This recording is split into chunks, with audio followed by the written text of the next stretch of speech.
Ladies and gentlemen, we will be live in just about 30 seconds. Yes, we will.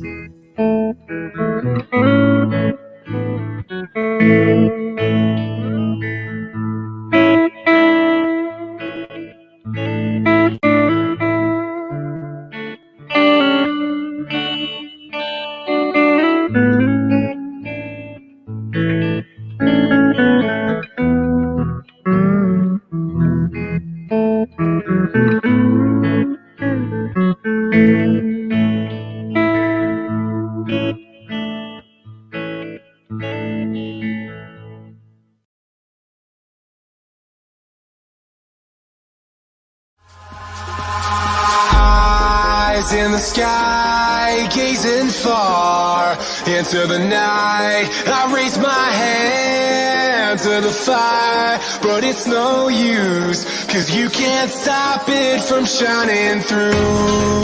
It's true, baby, let the light shine through. If you believe it's true, baby, won't you let the light shine through? Good evening. That beautiful piece of music that was right at the start before the intro was done by our very own Barry. And it's on the Discord. And I heard it and I thought, oh, that's a nice calming, wee, mellow pre-intro sort of music thing. You know, eventually we'll have a pre-intro for the intro for pre-intro. Barry's actually in the green room just now. I can see he's on podcast mode, so he can't wave at me. I'm going to wave at him. But he's not waving at me, and he'll be joining us later, I hope, which is good. How are you all? Have you had a good day? I've had a fantastic day. Hi, Shady. How are you?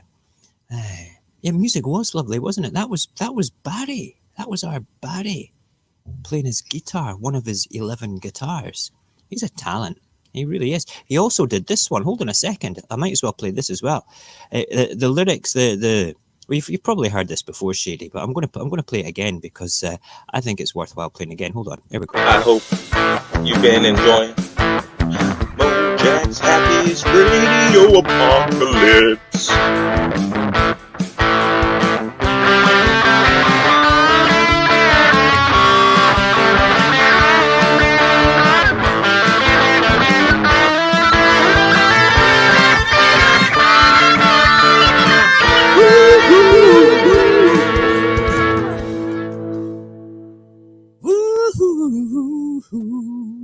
That was Cognac singing. Okay, he didn't even know that he was going to get recorded for that, but we've made it into something that is kind of special.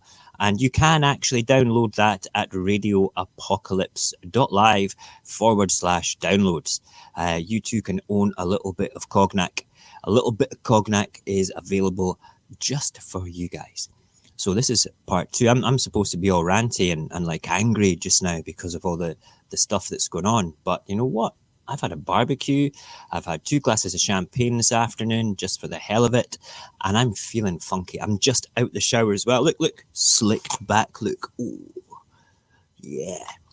I tell you, if there was such a thing as some sort of like USB thing that you could smell me just now, you'd be thinking, holy crap, that man smells great. You know, he smells amazing. What does he smell of? I smell of soap. I smell of clean soap. Yes, and shampoo right now. That's about it. Yep. Maybe a little bit of the old and the old. This one needs more. I don't know why. Maybe it's because I'm right-handed. It needs more every time. It needs a bit more. But that's about it. Yes. So, yeah. Yesterday, we started a sort of a timeline of the fiasco, which is the United Kingdom's fiasco on the personal protective equipment and the lack of, or the lackadaisical attitude of our leaders with regards to dealing with it all. And tonight is part 2 of that. We got up to in the timeline to sort of like towards the end of April. So I've been looking out for different things, but there's things that happened after that, where, you know, we looked at all the right at the beginning in January, where the UK didn't go to any of the EU meetings to say, hey, do you want to buy some shit with us? And they were like, nah. And then they were like, do you want to come and join the committee to buy some shit with us? And they're like, nothing, because they didn't look at the email, you know? So the whole attitude of get Brexit done right the way back for the past year in the UK, that attitude, that mentality is what I am personally saying has caused this issue. This overwhelming, we're better than the rest of the world Britishness that has caused this nonsense to happen. We can deal with it. We are bulletproof. We got through the Blitz. This isn't the friggin' Blitz, guys.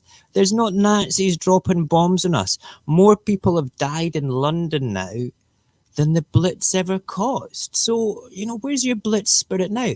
You know, who knows of people that have died? Where's your Blitz spirit if you had the stiff upper British lip? Come on. It's not on. It's not on. So we're going to go into a little bit more depth. I've got 3 articles which I wanted to talk through today. And when we go through it, around about 10:30 is when I'm going to invite you guys, if anybody wants to come on, in the Discord. Hold on a second. Let me just quickly put the link in the chat just now. Bang. See, I was ready for that. There we go. See that link that is in the chat right there? That is our Discord. Okay. Now, if you go to our Discord, if you've never been before, I'm going to, I can't do it just now. Maybe I could do it by my phone, but I'm going to ask Barry, if anybody comes in that we know the names of, that's a regular here, that's not in the Discord, and they've got something interesting to say, let them come on, and they can find the link in the Radio Apocalypse channel. You'll be able to see where the actual link is. In fact, I can even put the link on here, but I'd rather you go through Discord to get it. And then you can come on after 10:30 and you can say what you feel about this. And we'll have the last half hour for anybody that wants to chit chat about this. It's well worthwhile having an opportunity to voice your opinion. You might think that I'm wrong. Okay, you truly, and that's fine.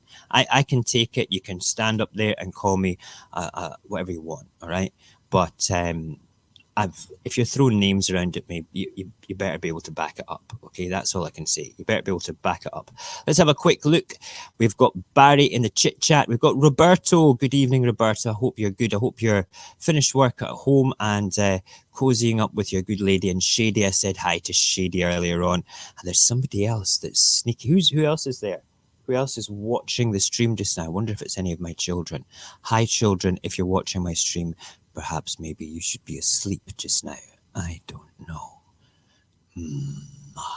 Anyway, here we go. Right, so let us quickly go. Let me just bring up the articles. Oh, please, come on. Let me check processor, actually. Oh, here we go. That's fine. Right.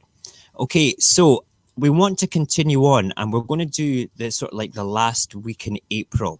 Because this is where people start to ask more questions, and then everything is kind of gone quiet in the media about it. There's not much.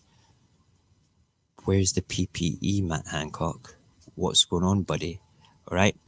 Right. So there's a union called Unite, okay, in the UK, and the Unite did a statement on personal protective equipment. They call it the PPE scandal.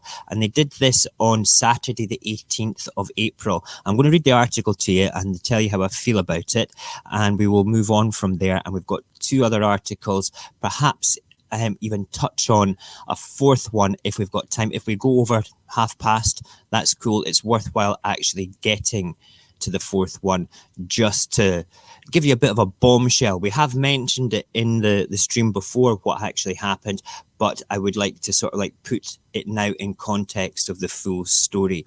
So Unite Assistant General Secretary Gail Cartmel said the continued lack of PPE is a national scandal, and the government's litany of broken promises over the last month is shameful. Absolutely, totally shameful. The public is looking on aghast. I actually didn't know how to spell that word until I read it there. Aghast. As brave doctors, nurses, and other healthcare workers are risking their lives to provide care to very sick patients, yet they don't have the necessary protection to carry out their roles.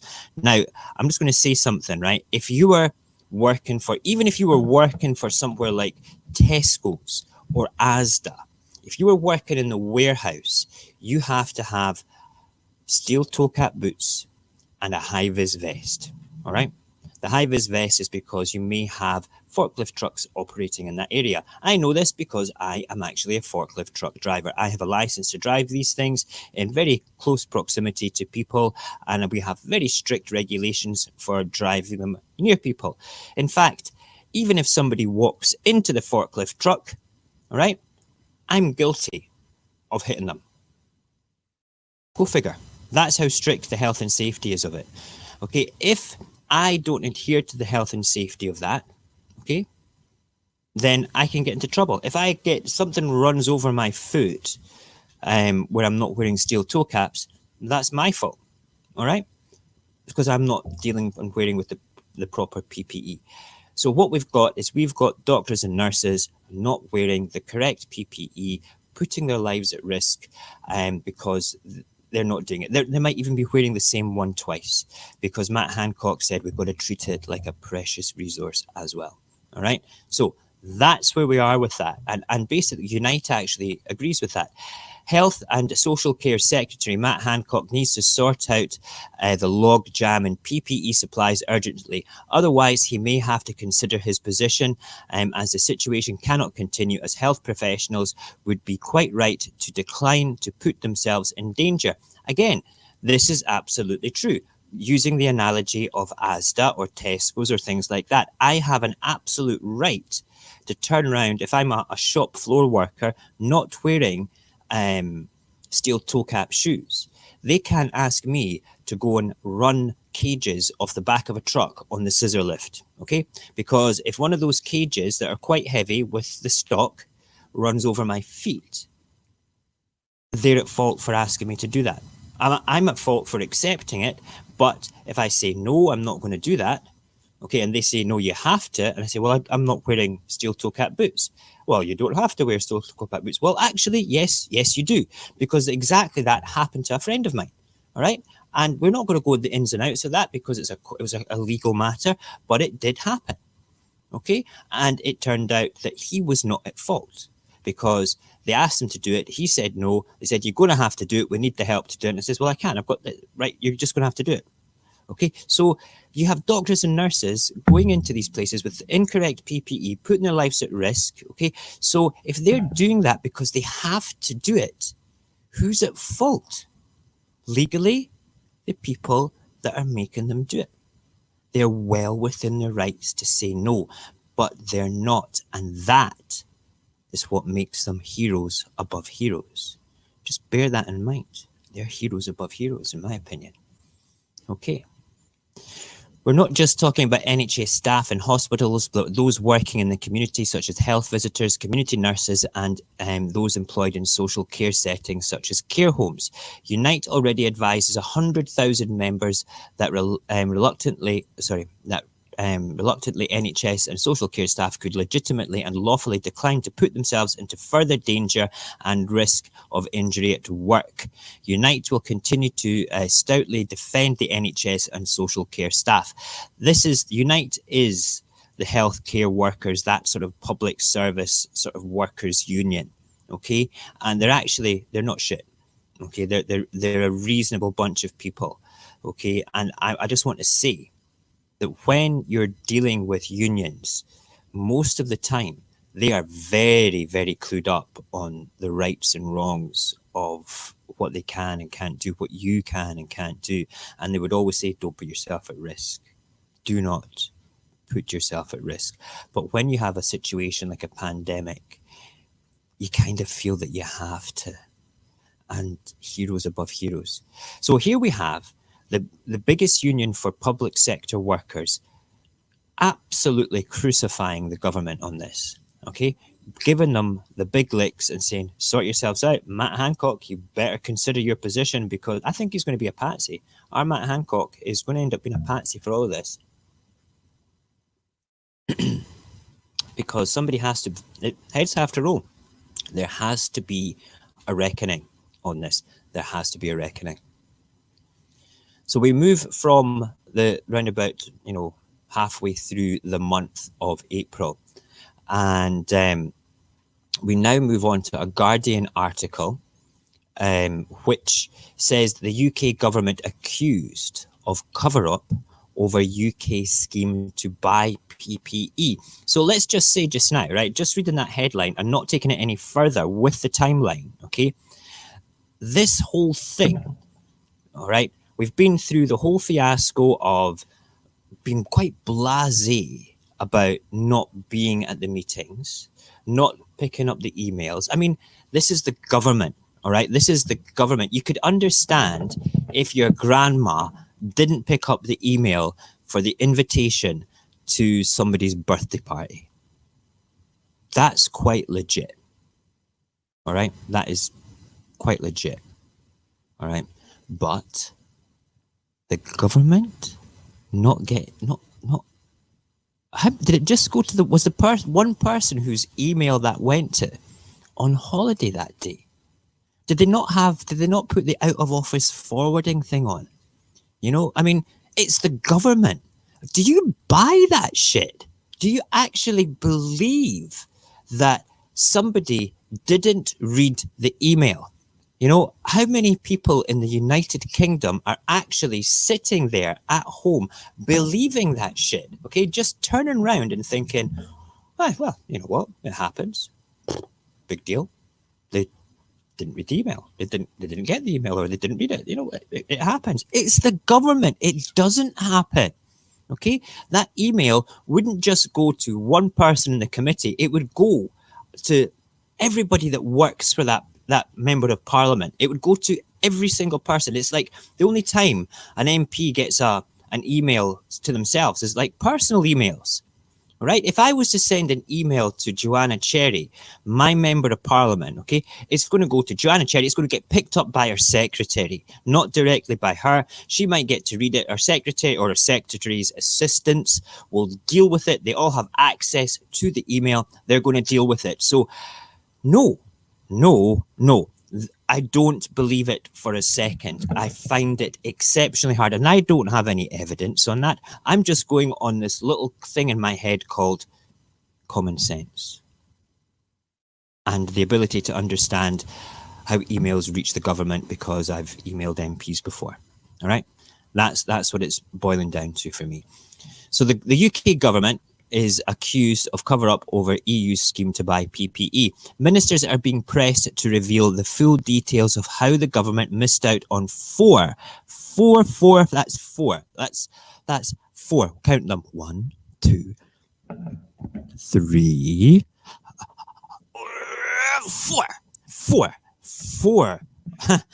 Ministers are being pressed to reveal the full truth of how the government missed out on 4 opportunities, I still can't get over that, to join an EU medical supply consortium in the wake of a U-turn by a top civil servant in the Foreign Office over comments suggesting it was a political decision. What?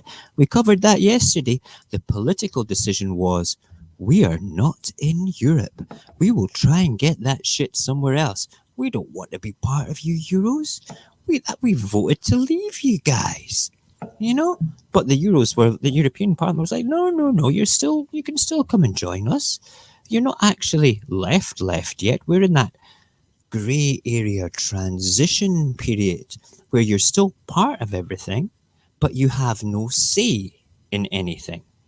All right, but no, we're so get Brexit done, Brit spirit going on here, Blit spirit. Yeah, we're great. No, fuck off. We're not going to come along. Yep. Whew.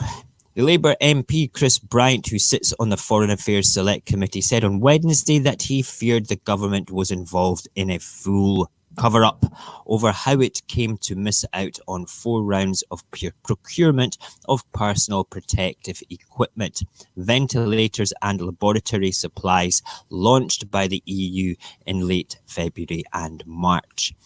UK officials failed to take up an invitation to join steering committee on the participating countries that issues orders for medical equipment until the 19th of March, after the bulk of purchases had been made. Wow. There's a point to me sticking to the PPE because this all started with us going past the amount of death tolls that Italy had. Okay, in fact, I've not even looked. I didn't want to look. UK deaths, COVID-19. Let's just see COVID-19. Really. There we go. We're just going to look at this. Let this look up just now. Ba, ba, da, ba. Da, da, da, da. Wa, ba, ba. Right, we're now sitting. Yesterday, they said now they're saying it's 30,076. It's over that. Okay, with 201,101 cases and 30,076 deaths. Yesterday was actually 32. Okay, they're not counting something in there for that. But we have surpassed Italy by a long shot. I wonder what America's sitting at. US COVID-19 deaths. This is relevant because Barry said yesterday that he thought that we might end up surpassing even America. United States, where are we sitting at? Yeah, right. America's gone up by 2,457. They're sitting at a staggeringly tragic, wow, 73,000 people. 73,000 people. I don't even think that I've walked past that many people in the same, like, a big 73,000. Shit. 73,000 people. Could that have been avoided, do you think? Do you think that maybe that could have been less?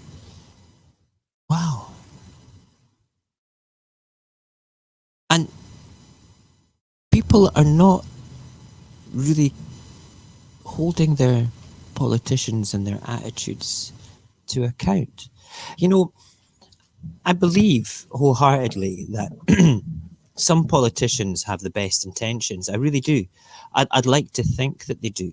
But then when you look at the absolute bozos that are in charge of America and Great Britain, okay, these are you can actually, this is a physical representation of their incompetence, and it's in blood, it's in deaths, it's in human souls.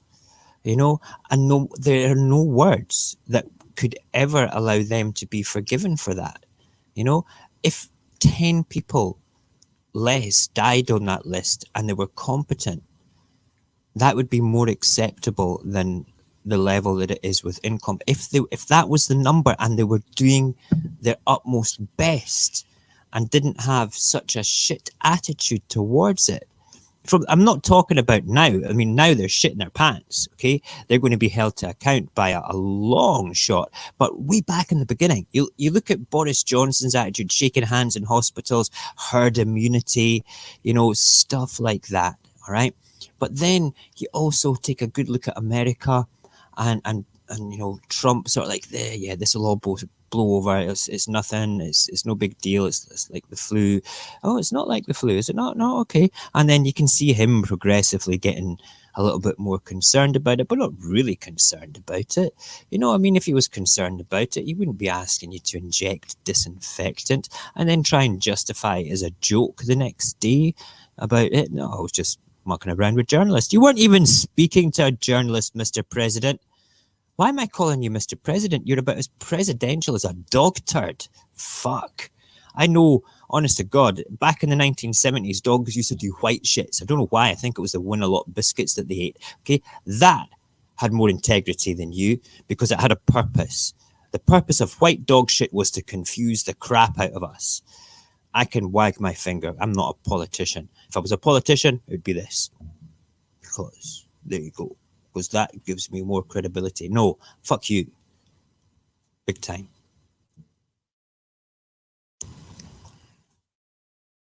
$73,000 people in America. Right, Shady, what are you saying there? Way too many people are willing to just blindly follow whatever shit the government tells them, especially if it's what they want. Yeah, totally.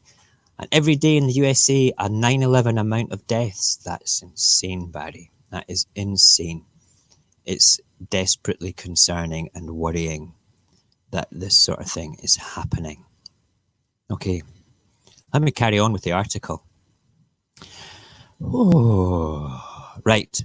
Bryant said it was a political decision. That's where we got up to. Bryant said he feared either Foreign Office ministers or the Prime Minister decided not to be associated with any EU scheme for political reasons, even though it was patently in the interests of the NHS and its staff to explore possible avenue to acquire masks, gowns, ventilator equipment as fast and as most effectively as possible. Ba-ba-da-ba. Diddly-do. I'm just having a look. I've just had about 4 messages come in there. I just wanted to make sure that it was no hot tips from Barry or other people about what we're talking about. His intervention came a day after the Foreign Office's Permanent Secretary, Sir Simon MacDonald, told MPs and ministers had indeed taken a political decision. That's confirmed. Sir Simon MacDonald told the ministers had indeed taken a political decision not to join the scheme. Do you know what that means? That means somebody's to blame. That means the buck will actually stop with somebody. But because they are politicians and because they cannot be sacked as such, unless they break party rules to begin with, even if they break the law, they can be thrown out the party, but they can be brought back in at a later date. It's happened, all right? It's a disgrace. We need to change the way our politicians are policed. They should be policed exactly the same as us. If a decision they make costs lives, that is manslaughter. That is blatantly manslaughter. It's not murder because it's not premeditated. There's no motive there unless they're psychopaths and think, hey, do you know something?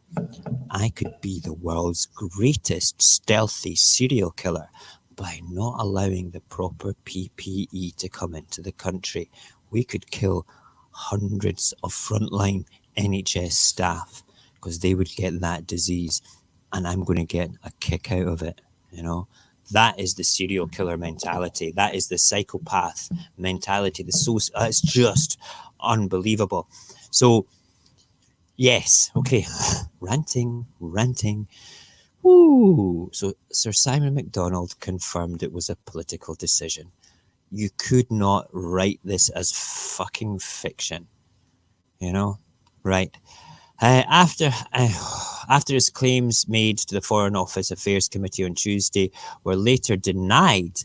They were later denied by the Health Secretary, Matt Hancock. So Simon MacDonald said, aye, it happened. We took the political decision to say, nah, we don't want your Euro shit. Okay. And then Matt Hancock, what an unfortunate second syllable in his surname. It should just be Eurocock. I've waited ages to say that. You know that? Anyway, Matt Hancock denied. MacDonald wrote to the committee that night saying his original statement of political motive was wrong, owing to an initial communication problem. Wow, so he's retracting his statement. Do you think Sir Simon had a little bit of a rap on the old knuckles, saying, hey, you better go and make amends for that because that's going to get us into trouble. Oh, yeah. Wow. Okay. However, Bryant, in a view shared by some fellow committee members, senses that in his letter, MacDonald was limiting his retraction to the advice given to ministers about the EU ventilator scheme, but not to other EU medical product purchase schemes. So it was basically a way to say, yeah, maybe on that one, but see the rest of it, that was a fucking political decision, all right? That one wasn't, but those ones were. Bryant has written to the committee chair. I'm not going to read any more of this. I'm getting really quite upset. So let me just go to the bottom. Where's the bottom of the story? Right, okay. Right. The Commission spokesman told reporters in Brussels the EU Commission already announced on the 31st of January that it could help member states with organisation of such joint procurement. Basically, look, The EU's there as a trading bloc, all right? It's a trading bloc where you've got 28 rather civilized countries. Okay, maybe not. Some of them are French. I'm only joking, French people. I love you guys. Your food is spectacular. But your rugby team, okay, that's a whole different ball game. Pardon the pun. Okay. Anyway, you've got these countries that are quite civilized in their trading, but it's all working together, sort of like, hey, who's going to make us and give us the best quality product for the best price? Okay, we've got all these standards that we want to trade with because we want to have this as the minimum standard. If you exceed those standards and our price, that's cool as well, because we might buy that. But as long as it's those standards, we know that everybody is going to get a piece of quality kit. That's down to fruit, veg, procurement of medical equipment, pretty much everything you want to actually trade within the EU for has a standard to it. Some people think it's lunatics. They're lunatics for doing it. It's a silly thing. I don't. I think it's quite a good thing. Right? It means that the stuff's going to be reasonably good quality. It's not going to be knockoff shit from China. You know, it's going to be good shit from China. Make sense?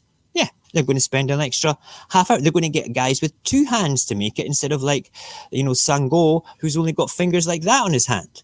All right, because of the factory, you know, I don't know. Anyway, we didn't do it. We did not get the procurement stuff. Even though the EU said, you know, we why are you acting like children, Britain? Why are you making these stupid decisions? And nobody's going to care. Nobody's going to care at all. Right. So that was the potential cover up from it all. Let's go back and have a look at the old what's it called, the chit chat, because woo, yay! I need a little flag that goes, "Hey, I'm okay. It's all right. I'm not really screaming and shouting at the camera there in my living room with lights behind me, you know, after a shower, smelling good." I smell great, by the way. I smell fantastic. Wow. Right. Shady, what are you saying?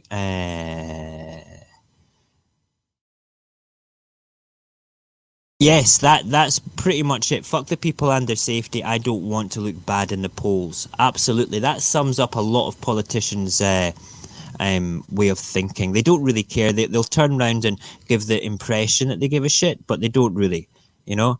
It's ridiculous. New Zealand has a great rugby team as well. You're right, they do. We beat them a couple of years ago, though. Scotland beat them. Yeah. Good evening. Good evening, Equilibrium. Nice to have you here. Glad that you're here. Very much so. Right, I've gone past half an hour. We're going to go past 10 o'clock, 11 o'clock tonight. Okay, I'm sorry, because I need to get to the end of this story and the two bombshells and why I've concentrated on PPE rather than something else to highlight the incompetence of the government's handling of the coronavirus. Okay, so we'll move on. Right, so done. Here we go. The next bit is a BBC article, and the BBC article is basically called "What Has Gone Wrong with PPE?" Dun. The lack of personal protective equipment has become one of the defining stories of the UK's battle with coronavirus. Only this week, the British Medical Association was saying doctors on the front line were frightened and being left with difficult choices about whether to risk their lives by treating patients because of a lack of kit. The Association of Directors of Adult Social Services has described the approach to care homes as shambolic. That's a great word. Shambolic. As staff have struggled to get hold of aprons, gloves, and goggles needed. Do you know what? It's amazing. When I was a teenager, I used to work for McDonald's, and if you worked in the preparation kitchen, you had to wear a plastic apron, okay? And you had white, you had blue sort of latexy glove things if you were food handling. That's basically the PPE that our doctors and nurses are wearing. Wow. Yes, we have. We've beaten New Zealand. Did we not? No, was it South Africa we beat? I'm sure we beat New Zealand. I'm going to Google that. I'm sure that we beat their B team or something like that. Did Scotland beat New Zealand? Did Scotland beat New Zealand? I'm sure that we have. New Zealand. Okay. History of rugby union matches between Scotland and New Zealand. No, I'm not going to look that up just now. I'm doing a stream. That's shocking. Okay. I'm sure that we've beaten New Zealand. I'm sure that we have. We'll have a look at it later. I know we've beaten South Africa. Baxter, has Scotland beaten New Zealand at rugby? Okay, go and Google that for me. Or you're playing game. Right, okay. Okay. Paxton's going to look it up for me. Okay. I'm sure we have. I'm sure we have. Anyway, moving on. Okay. How well was how well prepared was the UK is the next section of the article. Last week, England's Deputy Chief Medical Officer, Dr. Jenny Harris, was saying during the televised daily briefing that the UK was an international exemplar for pandemic preparedness. Oh my God, how embarrassing. You just talked firmly out of your ass. Okay, but it was... They've never. You're right, Barry. I'm sorry. I apologise. I retract the statement that Scotland has never, ever beaten New Zealand. Have we come close to beating New Zealand? Are you sure? Yeah, we've come really close. We've come really close. Okay, I take it back. Okay. Wishful thinking. Okay, that's what it was. She faced howls of derision on social media from MPs and commentators for her comments. Here, I'm a commentator. You poor lady for having to say that. That is... I feel sorry for you. I hope you don't get any sleep at night for talking so much shit out your ass, to be perfectly honest, because that is a disgrace in all manner of forms for somebody in your position to talk so many blatant lies. And if you think that's prepared, why don't you go and work in the hospitals? Okay? Why don't you go and do the job without the proper protective equipment right on the front line, you dozy cow? All right? Dozy cow. You heard me. I'm going to say it one more time. Dozy cow. Bitch. Crazy.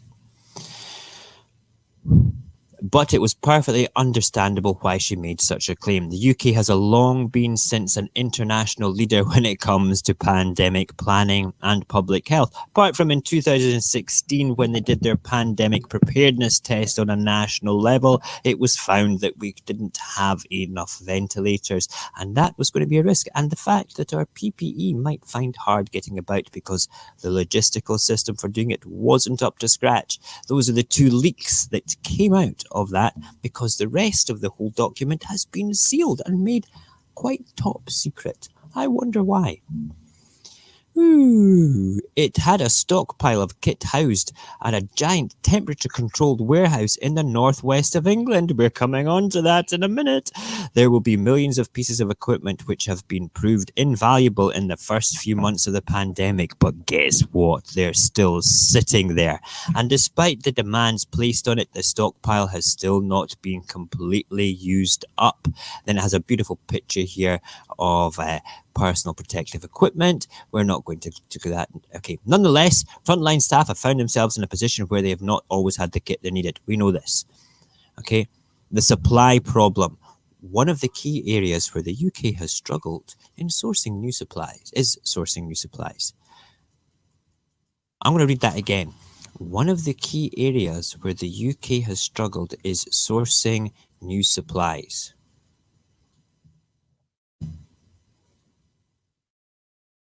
That's because you didn't work with the European Union, you dicks.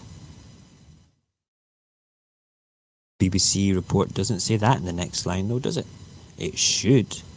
It should, if they weren't paid for by the government as government propaganda machines. Absolutely. That's what it's all about. We have one media outlet, one news outlet saying one area that they couldn't, deal with properly was getting hold of the shit. They had 4 opportunities to get hold of that shit. And they didn't. Crazy. The crucial piece of kit that there have been shortage of is gowns. These are the full-length fluid-repellent protective gear needed in intensive care where patients are on ventilators. This is because the UK has only one manufacturer that can even make them, and because they get quite specialised material, other companies have not simply been able to change what they are producing. And that meant that it had to be it's not as been as simple as getting hold of extra pairs of goggles or visors, which have been in some instances supplied and made by schools and universities. It meant that we've been reliant on international supply, and of course there is a big global scramble for this kit. What more, China is the biggest manufacturer and its factories have been disrupted by its own coronavirus outbreak. Absolutely. Last week the UK received a shipment that was meant to contain 200,000 gowns, but at only 20,000 arrived. Hospitals go through 150,000 gowns a day, so it was of limited value. Better than nothing. Marginally better than nothing. Marginally. The distribution problem. Yes, the distribution network in the UK was shit. We know that. Matt Hancock said so. But, what can I say? Ridiculous. Okay, so let's just sum this up before we go to my last little bit and then my conclusion on this, and then open it up because Barry's sitting there waiting to rip me a new one for thinking that Scotland's actually beaten New Zealand. You might not get on tonight because I'll never hear the end of it from him otherwise, okay? I'm only joking, Barry. You can come on. Okay, so going back to the beginning.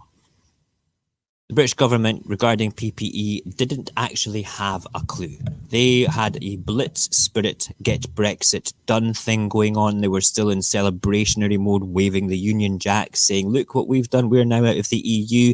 Then they took a political decision not to go and use the EU procurement facilities to purchase masses and masses of gowns and ventilators as part of the Team EU. We've got the buying power. Personally, I would have gone and done that because I've had my own restaurant before, and if I wanted, like, say, go and buy 20 boxes of tatties, I might not go and buy 20 boxes of tatties. I might ask the other restaurant, say, do you want maybe 10 boxes of tatties? We'll get 20 for half the price, as from what it would normally be if we go and buy that amount. That's called procurement. That's called using your noodle. That's called like working together as a team, because that's what it's all about. That's what it should be all about. It's crazy. And then they covered that shit up and they still didn't care and they still don't care. But the most scary thing of all, for me personally, while this was all going on, I'm going to share this page actually. This is worth actually sharing just so you can read the headline. Okay, while all this was actually going on, guess what? Bang. Just wait for this. Come on, hurry up, get up there. Yes, there you go. Revealed private firm running UK's PPE stockpile was sold off in the middle of the pandemic. Movianto was also involved in legal disputes with the firm that built the warehouse to store the equipment. Blah, blah, blah, blah, blah, blah, blah. Who cares? I don't. That's a disgrace. That should never have happened, and it should never have disrupted anything. But the fact is, they will say that it didn't disrupt anything, but clearly it did, because this is the big warehouse in the northwest that they were talking about that was full of PPE.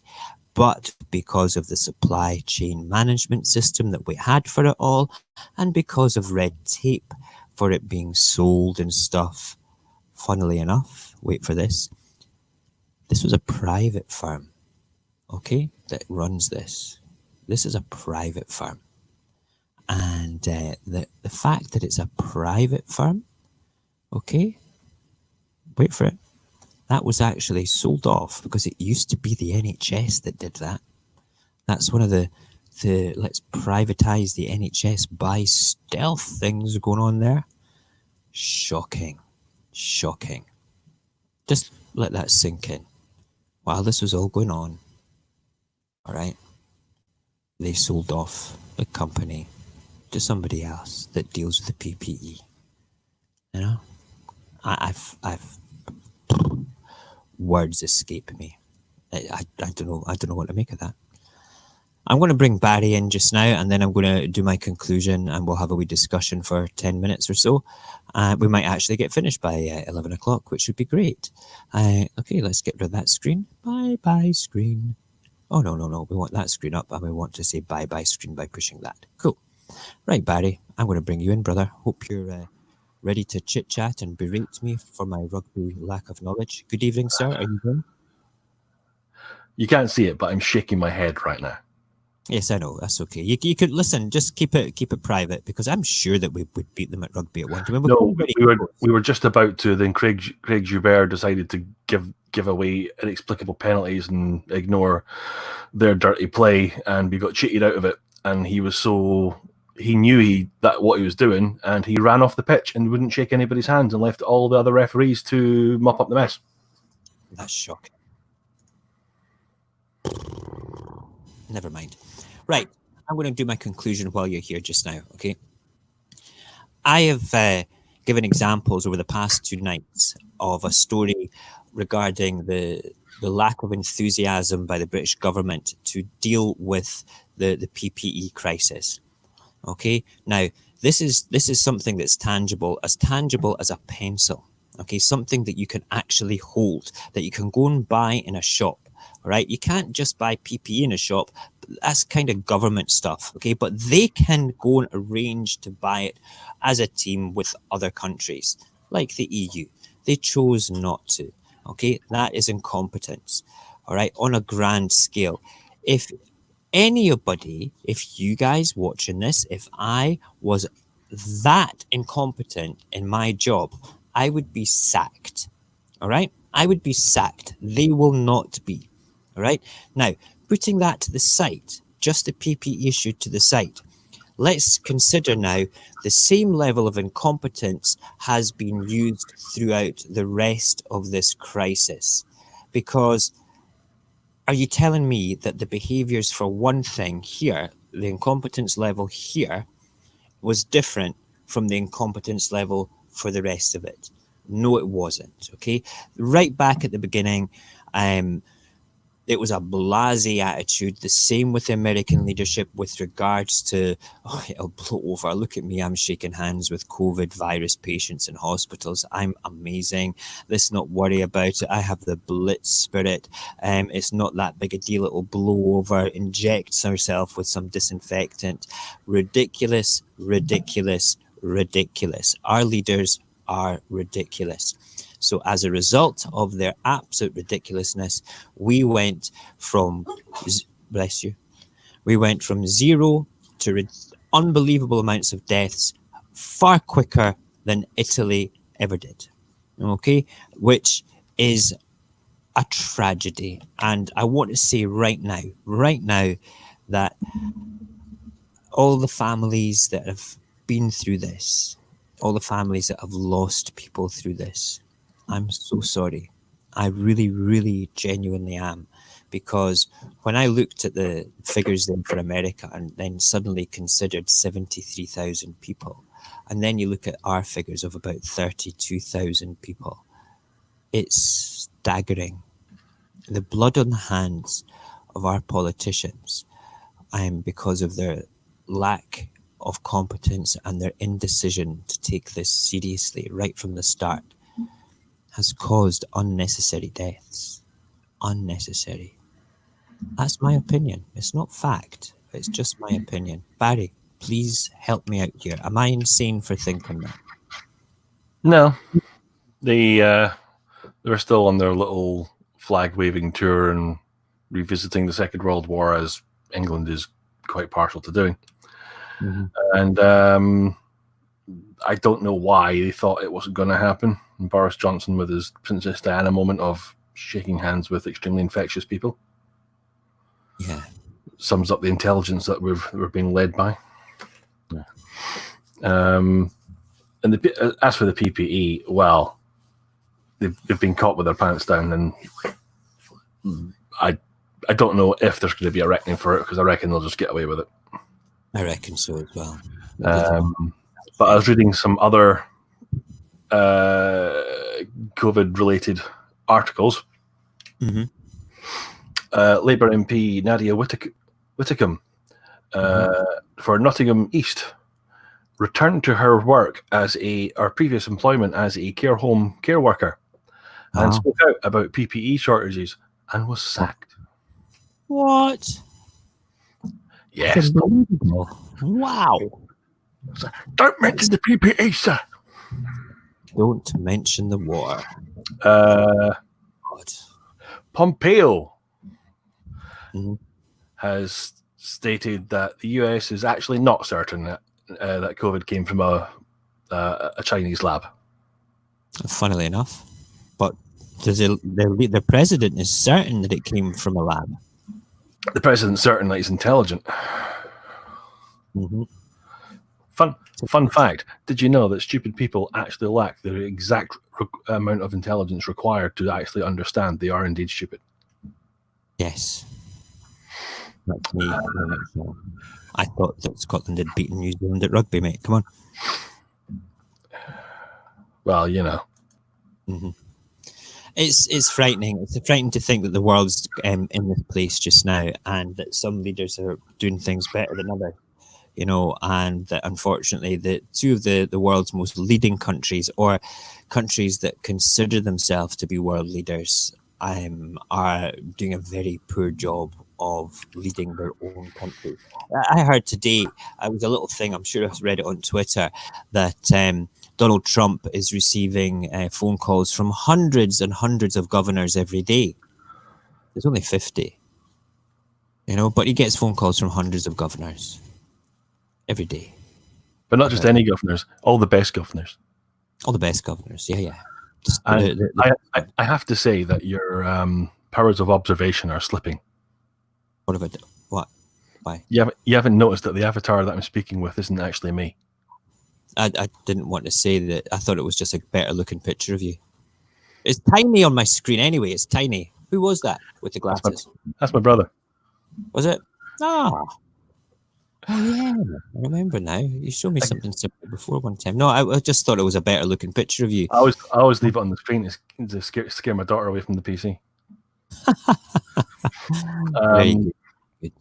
Scientists are also reckoning that there's a much more contagious mutant strain that has also been sweeping the globe, as well as the other one.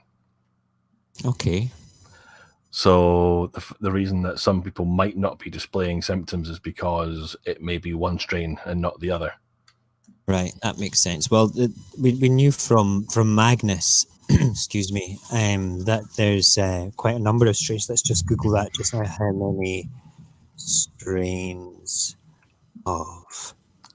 And also they reckon that this herd immunity crap is like they say there's no evidence to support the fact or the notion of once you've beaten the virus that you won't be infected again. Crazy. So there's that's basically come up with a friend of mine who is a paramedic down south. I said exactly the same thing. It says there is absolutely no evidence of immunity being formed in people at all with regards to this. So any sort of opinions of herd immunity done by our Prime Minister is a complete fallacy, and he's just basically a war criminal, in my opinion, now, for thinking such things and to do such things.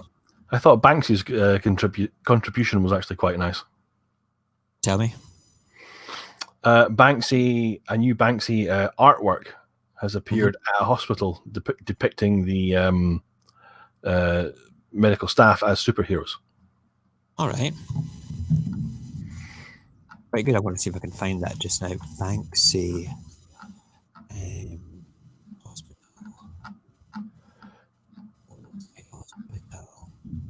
33 strains of COVID-19 have been found in China as a whole just now, which is quite incredible. Let's see if we can find Banksy's stuff, see if there's anything else.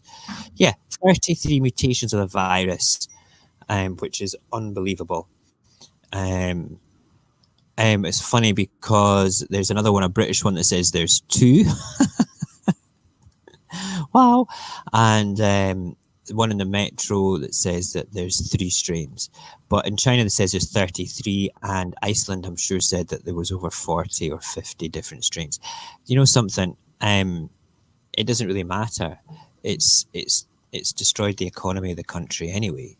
It's destroyed many people's lives in a tragic way. It's unbelievable. I don't know what to say about it all. Shady's saying our leaders are not interested in being in power, but are not interested in being in power, but not interested in caring for people they're meant to lead. Absolutely. Leaders are interested in being in power, you meant. Right, cool. Yes, you're absolutely right. The leaders, they're not leaders, Shady, they're politicians. And politicians are basically furry animals that need to have their coat stroked. They need to feel love and have their egos coddled. Statesmen are our leaders. And there's only 1 or 2 statesmen in the United Kingdom, and Nicola Sturgeon, the First Minister of Scotland, is one of them. We've got our fair share of politicians in the SNP as well, without a doubt. However, they are still, as far as I'm concerned, the only party that can lead Scotland efficiently and effectively. If we were to jump back in and be Labour, we would be, oh man, it would just be awful. Awful. The 2 best politicians who are the most value for money have got to be Kezia Dugdale or Willie Rennie. Yes, absolutely. Kezia Dugdale is, if you don't know who Kezia I was going to call her Kezia DuckTales. DuckTales. Woohoo! Kezia DuckTales. Right. If you don't know who Kezia is, you want to go and stick her name in YouTube. Because some of the things that she says with her beautiful Scottish accent are perfect history. I mean, I'm so glad that she's in the public realm, saying the things that she does and at the people that she does. I remember her first speech in the House of Parliament. I remember when she was elected. I remember how she was saying she was shitting herself, but obviously not using those words. I'm quite terrified. You're shitting yourself, Kezia, aren't you? I'm pretty much shitting myself. That's pretty much it. And then her speech was unbelievable. It was just one of those, I'm here to fuck things up, whether you like it or not. I'm here to hold you all to account for however long I'm here for. Because both the candidates that we have previously mentioned, Dugdale and Rennie, whenever they got up to speak at First Minister's question time, you just saw an absolute wave of people sitting behind her going, for fuck's sake. Yep. Like the time, as well. Yeah, like the time she went off on Nicola Sturgeon about defence spending. Yep. And why she wasn't at a meeting, and why she hasn't done anything about I can't remember what it was. It's a security arrangement that was needing to be done. And it wasn't until Nicola had to point out that it's not a devolved matter, so therefore it wouldn't be it would be inappropriate for her to comment on it. Absolutely. And crazy.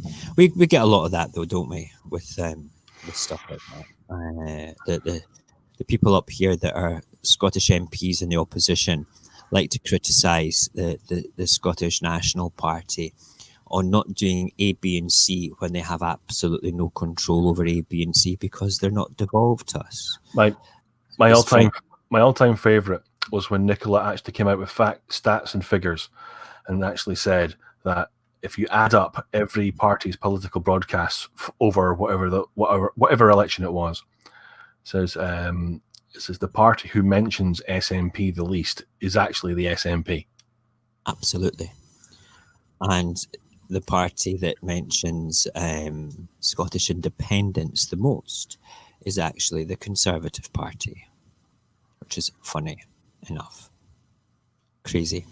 Listen, this has been thank you, Barry, so much for coming on and talking me down for the past 10 minutes, really, about something other than really the terrible incompetence of our government as a whole. You should listen to that lovely calming song that I accidentally came out with.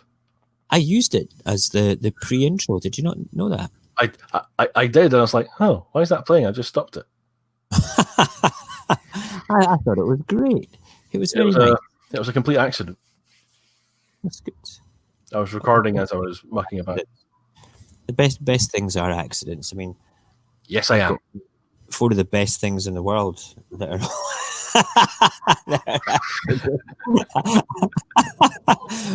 One of them's laughing their butt off. Are you watching this? Okay. Yeah. So there you go. That's where we are with it. We have finished the Blood on Your Hands two-parter. It's probably the most. On you go. I have a relative who works in the front line in medical. Uh-huh. And get this, they have actually been told disregard the expiry dates on your PPE. Yes, I heard that as well. And I've also heard as well that the local inquiries for procuring PPE and things like that, they've or the local inquiries dealing with what's going on with COVID at all, okay, have to omit anything to do with PPE into their inquiry as well. That's something I'm going to look into later on as a whole, because it's a disgrace, to be perfectly honest. Listen, thank you, Barry, again for coming on just at the end there. I'm going to leave us all now. I am going to go and make several slides about several things and maybe jump into Discord to have a quick word with Barry. I'll be in there for half an hour. If anybody wants to come into Discord, say hello in the voice chat.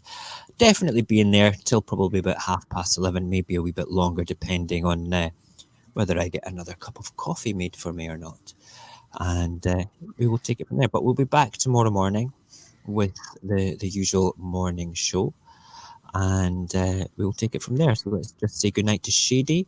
Good night, Shady. Good night, Roberto and Equilibrium and anybody else that's in Mixer as well. Thank you so much for joining us tonight. And Shady's just said at the end there, expired stuff is better than none at all, I guess. Yeah, you know something, if it's a plastic gown, it was probably still going to serve its purpose. Maybe not so much the latex gloves. There might be some micro hole type things that the virus can get through. I don't know. But no, I would rather be wearing expired stuff than no stuff at all. But thank you very much, ladies and gentlemen, for joining us. Thank you, Barry. I will see you all in Discord if you want to come along. And back tomorrow morning for the old morning coffee. Take care and be safe.